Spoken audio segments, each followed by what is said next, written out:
자, 그러면 이 단체 협약의 유효기간에 대해서 우리가 조금 더 살펴볼 필요가 있겠습니다. 앞에 잠깐 말씀드렸지만 단체 협약의 유효기간은 2년이죠. 2년을 초과할 수 없다 이렇게 법에서 규정합니다.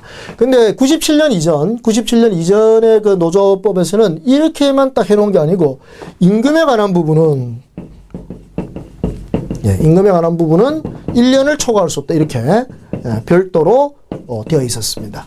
그래서 아직도 이거를 이제 기억하시는 분들은 지금 우리 단체협약의 유효기간이 2년이지만 임금에 관한 부분은 1년을 초과할 수 없는 것으로 그렇게 이제 알고 계신데 그거는 잘못된 생각이시죠. 이 부분이 현재 우리 노조법에는 없습니다. 그러니까 이거는 자율적으로 정할 수는 있지만 법적으로 의무적인 사항은 아닙니다. 그래서 간단하게 단체협약의 유효기간은 2년이다.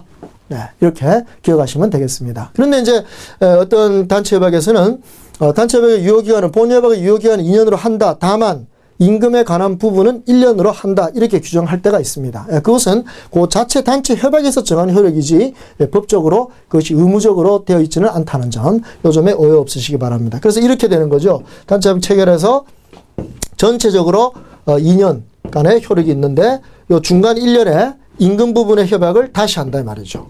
그래서 이걸 우리가 임금교섭이라는 표현으로 별도로 쓰는데 요 경우에 하는 것은 임금 부분에 대한 협약입니다. 임금 협약만을 건드리는 것입니다.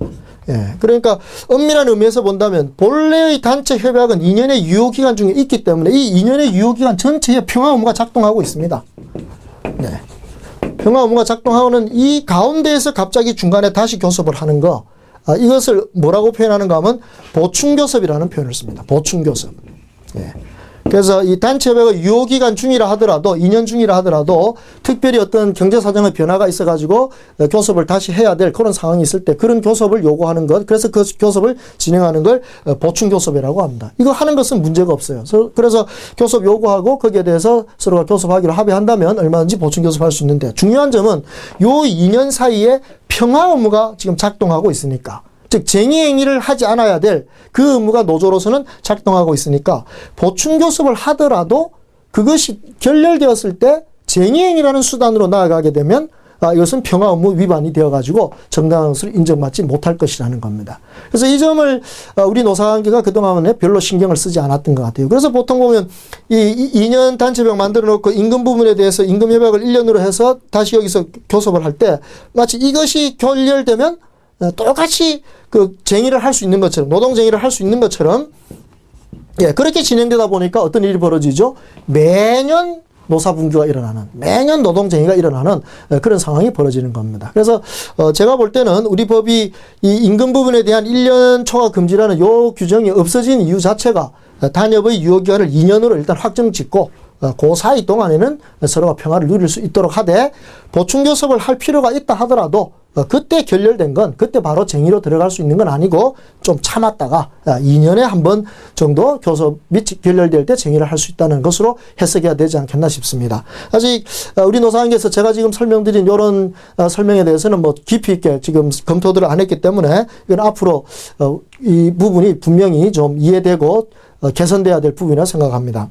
제가 이 노조 계신 분들한테 이제 이렇게 설명하면 이 중간 1년짜리 임금교섭에서는 쟁의행위를 하지 않고 임금에 관한 부분만 갖고 교섭하는 것이 보충교섭으로서의 성격상 맞는 것이다 이렇게 얘기하면 임금교섭하고 쟁의 못하면 어떻게 임금을 인상할 수 있느냐 뭐 이런 얘기를 합니다. 물론 현실적인 문제이기도 합니다만 우리가 미국의 그 자동차 노사관계를 좀 이렇게 벤치마킹 해보면요. 여기는 임금 자체 교섭 자체를 이렇게 매년 하지를 않는 경우도 봅니다. 어떤 경우는 뭐 한 3년, 빨라야 3년, 뭐 긴 경우에는 심지어 뭐 5년까지도 교섭 안 하는 경우가 있습니다. 그러면 그 나라에서 그 임금을 인상 안 하는 것일까요? 그렇지가 않습니다. 거기는 임금 교섭을 매년 할 필요가 없는 제도를 미리 단체협약에다가 만들어 놓은 것입니다. 그래서 그런 조항을 영어 그 표현해 보면, 이거는 뭐 영어니까 어쩔 수 없이 영어 표현 쓰겠는데요. Cost of living adjustment. 이런 조항이 들어있습니다. 그래서 여기 앞 글자 C, O, L, A를 따면 콜라라는 말이 되죠. 그래서 콜라 조항이라고, 콜라 클로즈라고 해서 이 조항이 단체 협약에 들어있게 되면 이게 무슨 뜻인가 하면 cost of living이 뭡니까? living adjustment, cost of living, 생계비죠. 생계비. 예. 그 생계비에 대한 adjustment, 조정. 예. 생계비 조정 조항이라고 해서 물가가 몇 % 올라가면 자동적으로 임금이 몇 % 올라가도록 그렇게 규정을 해 놓습니다.